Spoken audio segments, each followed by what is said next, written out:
बहराइच के अंदर 23 मकानात के ऊपर बुलडोजर चलाने के लिए नोटिस चिपकाया गया। उनमें से सिर्फ 3 घर गैर मुस्लिम के हैं, बाकी 23 मकानात मुसलमानों के। कहां है हमारी तंजीमें? क्यों सो रही? आपके पास ताकत की कमी है? सिर्फ गद्दी के लिए लड़ोगे, सदर बनने के लिए लड़ोगे, सेक्रेटरी बनने के लिए लड़ोगे। कौम के लोगों के, कौम के बच्चों की पैरों में गोलियां मारी जा रही है, आपकी जुबान बंद हो जाती। जुल्म के खिलाफ बोलना सीखें हमारी तंजीम के लोग और हमारे दानिश्वर तबका। बुज़दिल बने बैठे हैं जना, कुछ नहीं कर रहे हैं। यही भाइयों, बात तो बड़ी लंबी हो सकती है कहने के लिए, लेकिन बेसिक इतना कहूंगा। आप अपनी बच्चियों को ग्रेजुएशन कराते हैं, आप मैट्रिक की तैयारी कराते हैं, आप अगर पढ़े लिखे हैं तो घर के अंदर भी करा सकते। लेकिन अगर ऐसा निज़ाम नहीं तो ऐसे इदारों को चुनिए कि जहां पर बच्चियां पर्दे में रहकर तालीम हासिल कर सके। हमें यकीनन हाफिज आलिम के साथ, हाफिजा आलिमा के साथ हमें बेहतरीन नर्स की भी जरूरत है, बेहतरीन लेडीज डॉक्टर की भी जरूरत है कि जो प्रेगनेंसी में जो उनका सीजर करा सके, ऑपरेशन कर सके। आज हमारे पास लेडीज डॉक्टर बहुत कम है। अगर उनको आपकी बीवी है, अगर उनको ऑपरेशन कराना है तो जेंट्स डॉक्टर कराते। बहुत कम तादाद में औरतें डॉक्टर होती। हमें ऐसे डॉक्टरों की भी जरूरत है। हम अपनी सिस्टम को क्यों नहीं सुधारते? लाखों करोड़ों रुपए हैं इस उम्मत के पास। 9.5 लाख एकड़ जमीन है जनाब, वक्फ प्रॉपर्टी, जिसको लूटने की कोशिश की जा रही। 9.5 लाख एकड़ जमीन है किनके पास? हमारे भारत के अंदर मुस्लिम वक्फ के पास, वक्फ बोर्ड के पास 9.5 लाख एकड़ जमीन। आज तक कुछ किया? कुछ नहीं किया। सिर्फ वक्फ बोर्ड का चेयरमैन बना तो करप्ट बन गया, लुटेरा। मैं इसलिए बोलता हूं, मैंने तहकीक की है, हैदराबाद के अंदर हजारों घर वक्फ बोर्ड की हैं। उनका किराया 25,000 रुपए आता है। वक्फ बोर्ड की रसीद के ऊपर 2500 लिखा जाता, बाकी 22-23 हजार रुपए वक्फ के चेयरमैन के पास जाता। जब मुसलमान बदअमल होगा, मोदी और योगी जैसे जालिमों को मुसल्लत करेगा। सुन लो, ज़हरल फसाद फिल बर्रि वल बहरि बिमा कसबत ऐदिन नास। हमारे अमाले बद की वजह से अल्लाह जालिमों को मुसल्लत करता है। आज जो हमारी मस्जिदें तोड़ी जा रही, जिम्मेदार हम हैं। बहराइच के अंदर 23 मकानात के ऊपर बुलडोजर चलाने के लिए नोटिस चिपकाया गया। उनमें से सिर्फ 3 घर गैर मुस्लिम के हैं, बाकी 23 मकानात मुसलमानों के। कहां है हमारी तंजीमें? क्यों सो रही? आपके पास ताकत की कमी है? सिर्फ गद्दी के लिए लड़ोगे, सदर बनने के लिए लड़ोगे, सेक्रेटरी बनने के लिए लड़ोगे। कौम के लोगों के, कौम के बच्चों की पैरों में गोलियां मारी जा रही है, आपकी जुबान बंद हो जाती। जुल्म के खिलाफ बोलना सीखें हमारी तंजीम के लोग और हमारे दानिश्वर तबका। बुज़दिल बने बैठे हैं जना, कुछ नहीं कर रहे हैं। यही वक्फ के ऊपर जो बिल आ रहा है ना, ये हमारे करप्ट होने की वजह से इसके ऊपर बिल लाया जा रहा है। आपको नहीं मालूम है, महाराष्ट्र में सिर्फ 1 लाख एकड़ जमीन वक्फ बोर्ड के पास, वक्फ बोर्ड की 1 लाख, उन 1 लाख में से 70,000 एकड़ जमीन, 70,000 एकड़ जमीन गैरों के कब्जे में। 30,000 एकड़ जमीन वक्फ के पास है। लेकिन इन 30,000 एकड़ जमीन पर जो टावर गाड़े गए हैं ना, टावर, उन टावर से जो इनकम है वो सालाना 10 करोड़ रुपए है। बताइए, महाराष्ट्र के टोटल मुसलमानों के मसाइल, मिल्ली मसाइल, मदरसा हो, मस्जिद हो, मकतब हो, इन जगहों को चलाया जा सकता है कि नहीं जा सकता? वक्फ की प्रॉपर्टी से टोटल मदारिस चलाए जा सकते। ऐसा ही था, वक्फ की ही प्रॉपर्टी से पहले जमाने में मदरसे चलते थे। वक्फ की प्रॉपर्टी से बहुत पैसे वक्फ के पास। 9.5 लाख एकड़ जमीन में से 4.5 लाख एकड़ जमीन तो वक्फ बोर्ड के पास रजिस्टर्ड है। पैसे आ रहे हैं तो पैसे आप कौन यूनिवर्सिटी क्यों नहीं बना रहे? मदरसों के हमारे उलमाए किराम को क्यों चंदा करना पड़ रहा है? हमारे इमाम को क्यों 100 रुपए 200 रुपए लोगों को जमा करना पड़ रहा है? पैसे कहां जा रहे हैं? सब खा खा के बैठ गए, कोई हिसाब नहीं, कोई किताब नहीं। इसीलिए अल्लाह तबारक व तआला ने कहा कि बहुत हो गया, बहुत लूटा है, आ जाओ जी अब हरकत में। अब कोशिश करो, ईमेल पे स्कैन करते रहो, लेकिन जब जालिम की बिगड़ती है नीयत तो कोई काम, कोई स्कैनर फिस्कैनर काम नहीं आएगा। देख लीजिएगा, इस बिल को रोकना बहुत आसान है, दाएं बाएं हाथ का खेल। लोकसभा में मौजूदा सरकार की अक्सरियत है, राज्यसभा में तो उन पार्टियों की अक्सरियत है जिनको हम वोट डालते। 142 मेंबर है किनको? अपोजिशन के। और राज्यसभा में जो मौजूदा सरकार है, जो पार्लियामेंट में ज्यादा है, लेकिन राज्यसभा में 102 ही है। वो रोक सकता है कि नहीं रोक सकता? ये लोग जिनको हम वोट करते हैं, शहादत देते हैं, लेकिन नहीं, एक ही थैली की चट्टे बट्टे हैं। ये चाहे तो रोका जा सकता, हमें स्कैन करने की जरूरत भी ना हो। सिर्फ इन लीडरों से जाकर ये कहें कि हमने आपको शहादत दी, हमने आपको गवाही दी। गांधी जी साहब, बिहार के अंदर तेजस्वी साहब, नीतीश कुमार जी, और उत्तर प्रदेश में समाजवादी अखिलेश साहब, उद्धव ठाकरे साहब, हमने आपको समर्थन किया है ना। टोपी दाढ़ी वाले यानी उम्मती मुस्लिमा माइनॉरिटीज के लोग तो आपको समर्थन करते हैं ना। आप राज्यसभा में तो बिल को रोक सकते हो क्योंकि आपकी अक्सरियत है, लेकिन नहीं रोका जाता। क्यों? वो भी चाहते, बने कानून, चाहते तो रुक सकता था, रोका जा सकता था। मैं खैर उधर जाऊंगा तो लंबी बात होगी। तो मेरे भाइयों, चूंकि मसला यहां है कि हमारे पास वसाइल नहीं है पढ़ाने के लिए, मजबूरन हमको गैरों के यूनिवर्सिटी में जाना पड़ता है, मजबूरन जाके बुर्का उतारना पड़ता हमारी बच्चियों को। हमारे पास नहीं, क्योंकि हमारे पूर्वज ने, हमारे लोगों ने आज के वक्त में जो वसाइल हैं उसका सही उपयोग नहीं किया है।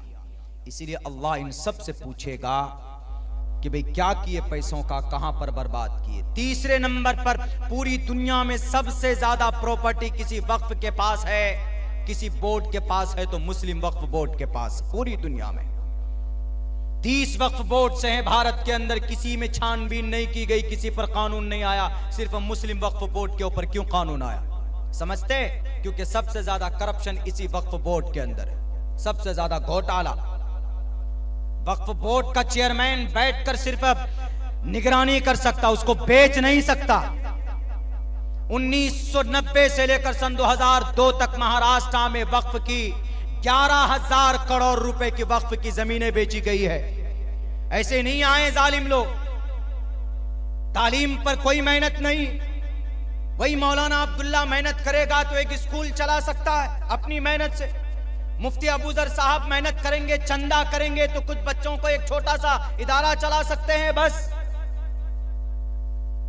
अल्लाह के नबी के जमाने में, खुलफा राशिदीन के जमाने में, ताबईन के जमाने में, तबे ताबईन के जमाने में चंदा नहीं होता था। सैकड़ों मदरसे चलते थे वक्फ की प्रॉपर्टी से। मुल्क शाम के दमिश्क के अंदर हनफी मसलक के कम से कम 65 मदरसे चलते थे वक्फ की प्रॉपर्टी से। वहां के दमिश्क के लोगों की वक्फ के जितने भी प्रॉपर्टी थे। शाफिल मसलक के 55 मदरसे चलते थे, हम्बली के 11 मदरसे चलते थे, मालकी के 15 मदरसे चलते थे, और दिगर मकतबे फिक्र के लोगों के मदरसे चलते थे। पैसों के लिए चंदा नहीं करना पड़ता था जैसे आज चंदा करना पड़ रहा है। खुदा की कसम, कौम के जिम्मेदार लोग, इनकी सबसे पहले गर्दन पकड़ी जाएगी। हम सब अगर एक गांव वाला चाह ले कि भाई हम अपने एक ऐसा स्कूल बनाएंगे, एक ऐसा तालीमी निजाम बनाएंगे जिसमें एक तरफ कुरान और हदीस की भी तालीम हो और वहीं पर अपने बच्चों को मैट्रिक की भी तालीम हम कराएं। मेरे स्कूल में है निजाम, जाइए आप। हमने हाफिज प्लस ग्रेजुएशन, हाफिज प्लस मैट्रिक, यानी 8 साल के अंदर बच्चा नर्सरी में आएगा तो मैट्रिक, जब इधर से मैट्रिक करेगा 8 साल में, और वही बच्चा नूरानी कायदा से शुरू करेगा तो मैट्रिक होते होते वो हाफिज कुरान बन करके जाएगा। ऐसा निजाम बनाया जा सकता है। बनाए आए लोग सामने तब ना, ज्यादा नहीं। अगर इलाके के अंदर, गांव के अंदर 10,000 घर है, आबादी है, एक 100 रुपए महीने के लिखाएंगे तो कई लाख रुपए की आमदनी हो सकती। पूरे भारत के अंदर अगर 10 करोड़ मुसलमान हर दिन एक रुपए जमा कर ले तो सालाना 3,500 करोड़ रुपए जमा हो सकता। क्या पूरे भारत में मुसलमान 10,000 नहीं है, 10 करोड़ नहीं है? 1 रुपए कौन सी बड़ी दौलत है? देने के लिए कौम तैयार है, लेकिन लेने वालों को भी एक प्लेटफॉर्म पर आकर खड़ा होना होगा। उनको अपनी जिम्मेदारी का एहसास देना दिलाना होगा, नहीं तो कोई भी आएगा हमारी शरीयत के ऊपर उंगली उठाकर चला जाएगा। हमने कहा वहां के लोगों को, उन्होंने कहा कि मौलाना बताइए जरा, अम्मा आयशा के बारे में बातचीत हुई। हमने कहा कि अम्मा आयशा सिद्दीक़ा रज़ी अल्लाह ताला अन्हा बहुत ज़्यादा ज़हीन व फ़तीन थी। यकीनन 6 साल की उम्र में निकाह हुआ है और 9 साल की उम्र में रुखसती हुई है अम्मा आयशा सिद्दीक़ा रज़ी अल्लाह ताला अन्हा का, इसमें कोई शक नहीं है। ये बिल्कुल मुस्तनद है, मुअतमद है, लेकिन उसको समझाने की ज़रूरत है। हमने कहा कि अपनी समाज की बेटियों को भी अम्मा आयशा सिद्दीक़ा रज़ी अल्लाह ताला अन्हा की सीरत और सहाबा और सहाबियात की सीरत अपनी बच्चियों को पढ़ाइए, तो इंशाअल्लाह अम्मा आयशा सिद्दीक़ा की कोई ना कोई सिफत को अगर फॉलो कर ली वो बच्ची, तो कभी भी अपने ईमान का सौदा नहीं कर सकती। अम्मा आयशा वो हैं कि जिनसे तकरीबन 2000 हदीसें रिवायत की गई है, मरवियात है उनके। 6 साल की उम्र में निकाह हुआ, 9 साल की उम्र में आपकी रुखसती हुई। तो वहां आदमी ने कहा कि मौलाना 18 तारीख को हमारा डिबेट है, रामगिरी महाराज साहब से आप चलते तो अच्छा होता, क्योंकि रामगिरी महाराज ने साफ ये कहा कि मुसलमानों की किताबों में है कि मोहम्मद ने 6 साल की उम्र में शादी निकाह किया और 9 साल की उम्र में रुखसती हुई। मुसलमानों की किताब में है, वो ये बात तो ठीक कह रहा है, तो इसलिए मैं तैयार हूँ डिबेट के लिए। तो बहुत से लोग तैयार हुए। मेरा जाना जब हुआ वहाँ पे 16 तक, गालिबन 15 तारीख को शायद वो प्रोग्राम था वहाँ का, जस्ट करीब में ही लातूर का एक इलाका है, वहाँ पर प्रोग्राम था, वो अहमदनगर का रामगिरी महाराज। तो हम गए वहाँ पर। जब लोग आए तो हमने कहा कि सबसे पहली बात तो ये कि उनका ये दावा सही, लेकिन जो वो जिल्लत के लिए, वो जो बदनाम करने के लिए दावा कर रहा है ना, क्या जिनके गुरु ऐसे जो 6 साल की बच्ची से निकाह कर रहा हो, 9 साल की उम्र में बीवी बनाकर ला रहा हो, तो जिनके गुरु ऐसे तो मुसलमान कैसे होंगे? यानी जिल्लत, रुसवाई, जालिम बनाकर पेश किया गया। तो हमने कहा कि रामगिरी महाराज साहब को आप लाख कुरान की दलीलें दे दीजिए, लाख समझा दीजिए, समझेगा नहीं। हमने कहा 2 मंत्र लिखिए, 2 मंत्र उनको बता दीजिएगा। एक मंत्र महाभारत का है, एक मंत्र मनुस्मृति का है। पहला मंत्र तो ये है, उनको बता दीजिएगा कि अल्लाह के नबी ने 9 साल की उम्र में जो बीवी बनाकर अम्मा आयशा को लाए, ये कोई खिलाफे सोसाइटी या खिलाफे नेचर नहीं था। अम्मा आयशा बालिगा थी, उस वक्त बालिग हो गई थी 9 साल की उम्र में, क्योंकि अरब में गर्म माहौल है। गर्म माहौल का मतलब वहाँ की आबो हवा गर्म है, वहाँ के मौसम गर्म है, वहाँ ठंडा नहीं मिलेगा आपको, बहुत कम मिलेगा। गर्म आबो हवा में बच्चियां कम उम्र में ही बालिगा हो जाया करती है, बुलूगत की हालत को पहुंच जाती है। तो अम्मा आयशा को बीवी बनाने के लिए अल्लाह के नबी ने प्रेशर नहीं डाला था, बल्कि अबू बकर सिद्दीक ही आकर कहने लगे, ए मोहम्मद रसूलुल्लाह, आप अपनी बीवी को क्यों नहीं ले आते अपने घर? बड़ी हो गई है आयशा, बाप है, बाप बेटी के बारे में कभी भी गलत कदम नहीं उठा सकता। अगर वो बच्ची होती, अगर वो इस हालत में नहीं होती कि बीवी बन सके, अल्लाह के नबी की उम्र उस वक्त में थी कितनी? 50 साल। अम्मा आयशा की उम्र 9 साल। उन्होंने यही कहने की कोशिश की, एक अधेड़ उम्र का आदमी, एक एजेड आदमी, उम्र दराज आदमी 9 साल की बच्ची से विवाह कर रहा है, बीवी बनाकर ला रहा, देखो कितना बड़ा जुल्म है। जुल्म नहीं है, ऐसा हो सकता है। क्यों हो सकता है? महाभारत के अंदर कहा गया, महाभारत में कहा गया, त्रिशदशो दशवर्षा, 3 को बोलते, शद 10 को बोलते, त्रिशदशो 30 साल का, दशवर्षा 10 वर्ष की लड़की, त्रिशदशो 10 वर्ष का मर्द, 30 वर्ष का मर्द, दशवर्षो 10 वर्ष की लड़की, त्रिशदशो दशवर्षा भार्गो विंदे ने नग्निकाम। नग्निकाम संस्कृत में शादी को बोलते। 30 साल का मर्द 10 साल की लड़की से विवाह कर सकता है, वो भी ऐसी लड़की विंदे ने जिसको हैज ना आया हो, यानी वो बालिग भी नहीं हुई है। हैज आने का मतलब लड़की बालिग हो गई, वो एक प्रूफ है, वो एक साइंस है, वो एक निशानी है कि हैज का खून आया, लड़की बालिग हो गई, मां बन सकती। वो त्रिशदशो दशवर्षा भार्गो विंदे ने नग्निकाम। और आगे देखिए इसमें क्या कहा, 30 साल का मर्द 10 साल की बच्ची से कर सकता। आगे और उम्र घटा दी, एकविंशति वर्षा। एक को विंशति 20 को बोलते, एक को एकम बोलते संस्कृत, 2 को द्वे बोलते, 3 को त्रिणी, 4 को चतवारी, 5 को पंजा, ये पंजावत पंचा, 6 को षट, 7 को सप्त, 8 को अस, 9 को नवा, 10 को दशा, 11 को बोलेंगे एकादशा, द्वादशा, 12, 13 को त्रियोदशा, 14 को चतुर्दशा, 15 को पंचादशा, 16 को षोडशा, 17 को सप्तादशा, 18 को अष्टोदशा, 19 को नवदशा और 20 को विंशति। 20 संस्कृत में विंशति, दुनिया की किसी भी डिक्शनरी में जाकर देख लो, संस्कृत में गिनती इसी को बोलते हैं, ऐसी गिनती होता। एकम द्वे त्रीणी चत्वारि पंचा षट सप्त अष्ट नवदशा, एकादशा द्वादशा त्रियोदशा चतुर्दशा पंचादशा षोडशा सप्तादशा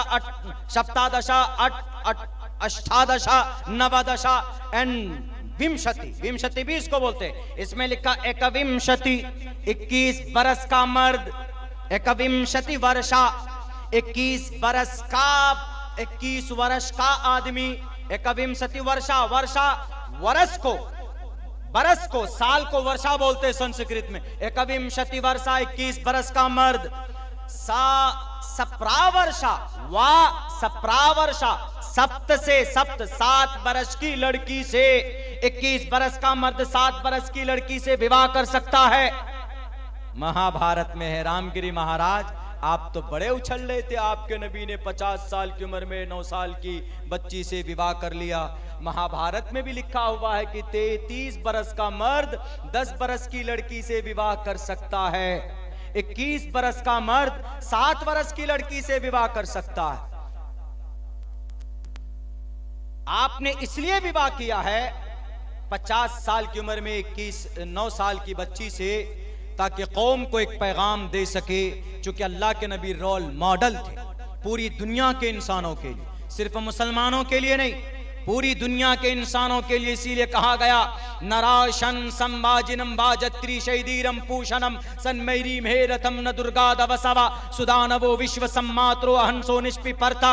पूरी दुनिया के अंदर लोगों को रहनुमाई करने वाला नराशंस होगा, लोगों को गुनाहों से बचाने वाला नराशंस होगा। Narashans will free the people from since.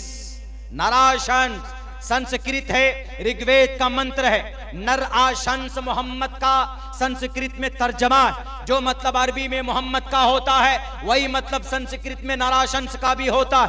Bible के अंदर लिखा हुआ है कि फारकुलीत free the people, all people from the sins. गुनाहों से लोगों को बचाएगा मोहम्मद, और मोहम्मद रोल मॉडल थे। आप अलैहिस्सलाम ने इसलिए शादी की 50 साल की उम्र में एक 9 साल की लड़की से, कुमारी लड़की से, ताकि समाज को एक पैगाम दे सके। ए समाज के लोगों, अगर तुमको कभी जरूरत पड़ जाए, अगर समाज में किसी लड़की को या लड़के को, अगर कोई लड़की है 9 साल की उम्र की है यानी बालिग है, हमारे भारत के अंदर 12 साल की उम्र में शरीयत में उम्र रखी गई है कि हमारे इस एरिया के अंदर शरीयत इस्लाम में 12 साल की उम्र में बालिगा हो जाती है बच्चियां। यानी अगर कोई 50 साल का मर्द अगर बालिगा बच्ची से शादी करना चाहे तो इस्लाम में ममानियत नहीं है। अलबत्ता वो अलग बात है कि भारत के संविधान के अंदर उसका प्रावधान नहीं। भारत के संविधान में 18 साल की उम्र की लड़की कम से कम हो और 21 साल का कम से कम लड़का हो, शादी कर सकता। लेकिन अब तो जनाब इसके ऊपर ऐसा कानून आ गया, इर्तिदाद से भी ज्यादा खतरनाक, मुर्तद में तो चलिए इतना है कि समाज के सामने शादी कर ली, अल्लाह की नजर में तो काबिल जुर्म वो भी है, समाज के अंदर उससे भी गलत पैगाम जाता है। लेकिन जो सेक्युलर माइंड के लोग होते वो इतना कह के बच सकते, अरे शादी तो कर ली ना, कोर्ट मैरिज कर ली ना, हो गया ना। लेकिन इससे भी ज्यादा खतरनाक चीज क्या है? इससे ज्यादा खतरनाक चीज ये है कि 21 बरस का लड़का, 18 बरस की लड़की बिना निकाह किए हुए एक फॉर्म भरकर जो रिलेशनशिप में रहते हैं जिसमें निकाह भी नहीं होता, वो और ज्यादा खतरनाक है। यूसीसी में यूनिफॉर्म सिविल कोड में एक कानून ये भी निकाला, आपके बिहार में नहीं है, हमारे बिहार में नहीं है, लेकिन उत्तराखंड में लागू कर दिया पुष्कर धामी ने। लेकिन पूरे बिहार के अंदर में सेंट्रल गवर्नमेंट इसको लाना चाहती। क्या? एक जवान लड़का है 21 साल का, एक जवान लड़की है 18 साल की, वो चाहे तो बिना शादी के मियां बीवी की तरह रह सकते। बताइए कितना खतरनाक कदम है। ज्यादा कॉमन, ज्यादा वो हो गए ना ये लोग, ज्यादा सेक्युलर हो गए। बस यही वाकया बताकर मैं अपनी जगह लेता हूं, क्योंकि हिम्मत बहुत ज्यादा बोलने की नहीं है। हजरत वाला तशरीफ फरमाए, बस मैं यही वाकया समझा कर आपके सामने में अपनी जगह लूंगा। बहुत खतरनाक है। अगर किसी को अपनी नफसानी ये शहवत को अगर मुकम्मल करना हो, पूरा करना हो, तो अल्लाह के नबी क्या फरमाते हैं? अल्लाह के नबी फरमाते हैं कि निकाह करो। मनिस्तात मिनकुमुल बाअत फल्यतज़व्वज फइन्नहु अग़ज़्ज़ु लिलबसरि व अहसनु लिलफ़रजि वमन लम यस्तति फ़अलैहि बिस्सौम फइन्नहु लहु विजाउन। रवाहुल बुखारी। अल्लाह के नबी अलैहिस्सलातु वस्सलाम फरमाते, जनाब मोहम्मद रसूलुल्लाह ने फरमाया कि तुम में से अगर कोई आदमी समाज के अंदर में इस काबिल है कि वह खर्च को बर्दाश्त कर सकता है, उसको चाहिए। जो लोग जाने वाले जाने दीजिए, बहुत कीमती बातें समझा रहा हूं, जाने दीजिए उनको, आप लोग बैठे रहिए। मुझे कोई 3 बजे भी टाइम दे दे, 10 आदमी भी बैठा हुआ हो, मेरी आदत यह है कि अगर 10 आदमी भी गौर से सुनने वाला है तो मैं तुलुए आफ्ताब तक बात कर सकता हूं। मेरी ये कभी भी मंशा नहीं होती कि आप हमको शुरू में दे दीजिए, मजमा बहुत भरा होगा तो खूब हम बात करेंगे। आप बैठिए, 10 ही आदमी बैठिए, लेकिन अगर आपके अंदर सुनने की तलब है तो मुझ में बोलने की भी कुव्वत ऊपर वाला डालता रहेगा।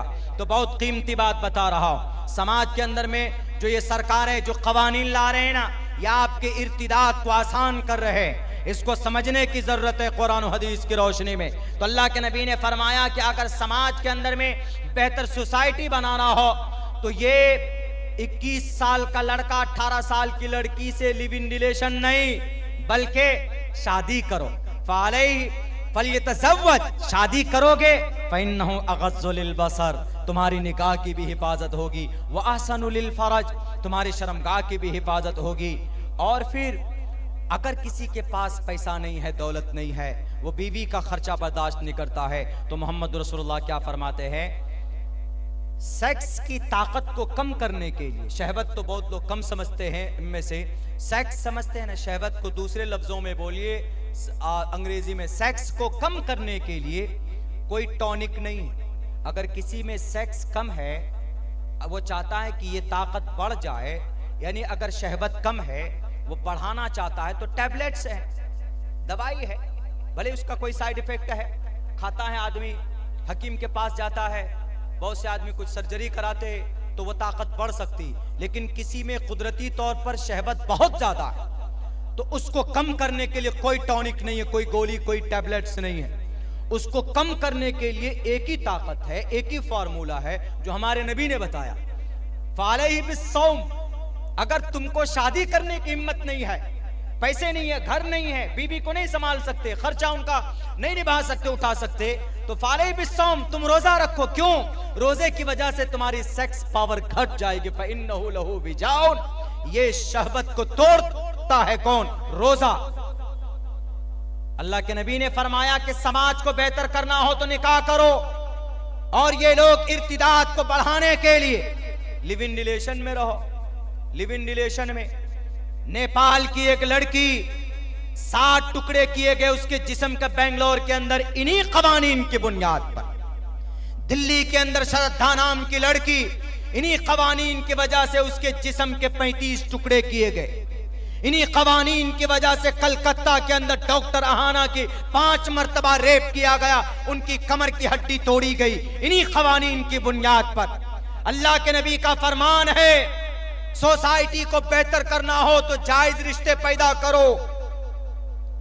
अपने ईमान का सौदा बॉयफ्रेंड के साथ मत करो। उनकी गाड़ियों को देखकर, उनके 4 पहियों को देखकर तुम्हारे पीठ पर लात मारेगा एक दिन। अब तो कानून बना है ईमान के ऊपर डाका डालने के लिए, यूनिफॉर्म सिविल कोड का, लिव इन रिलेशन में रहो। और उस रिश्ते की सबसे कमजोरी क्या है?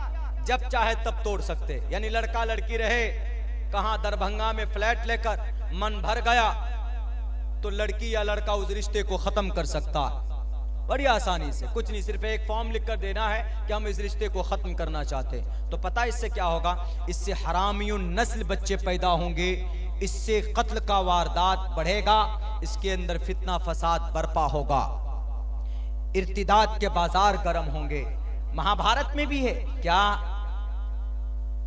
यथा वायुम समाश्रिते सर्वजीवन्ते जंतवः।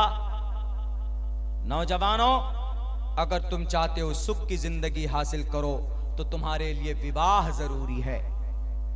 यह मनुस्मृति का मंत्र, महाभारत का नहीं, पहले वाला महाभारत का था, यह मनुस्मृति का मंत्र। यथा वायुम समाश्रिते सर्वजीवन्ते जंतवः तथा गृहस्थामाश्रिते। गृहस्थामा, गृहस्थ, नस्ल पैदा करना। गृहस्थ, काश्तकार को गृहस्थ बोलते हैं ना, कि हम गृहस्थ हैं। क्यों? क्योंकि फसल पैदा करता है। इसी को संस्कृत में लाया है कि तथा गृहस्थामाश्रिते वर्तन्ते इताराचरामा। क्योंकि शादी से समाज के अंदर उन्नति होती है। मनुस्मृति ने कितनी अच्छी बातें कही है। रामगिरी महाराज साहब और कानून बनाने वाले, आपको अगर कुरान और हदीस समझ में नहीं आता है तो कम से कम अपने शास्त्रों को ही तो पढ़कर देख लिया करो। उसके लिए भी जरूरी है ज्ञान का होना, तालीम का होना। तो मेरे भाइयों, इर्तिदाद से अपने कौम के बच्चों को बचाने के लिए सबसे पहला रास्ता तालीम का है। अपने बच्चों को बुनियादी तालीम दीजिए, अकीदा बतलाइए, तालीम से रोशनास कराइए। इंशाअल्लाह बच्चा आपका तालीम याफ्ता होगा दीन के ताल्लुक से। मॉडर्न नहीं, मॉडर्न बाद में बनाइए, पहले अकीदा समझाइए, ईमान की अहमियत बतलाइए, नबी पाक अलैहिस्सलाम की पाकीज़ा जिंदगी को उनके सामने में रखिए। इंशाअल्लाह वो बच्ची अगर इस्लामिक एतबार से तालीम याफ्ता होंगी तो कभी भी ये गलत कदम नहीं उठाएगी। अल्लाह से दुआ करता हूँ कि अल्लाह तबारक व ताला कहने सुनने से ज़्यादा अमल की तौफीक अता फरमाए। बहुत बहुत शुक्रिया, जज़ाकल्लाह। अस्सलामु अलैकुम व रहमतुल्लाहि व बरकातुहू।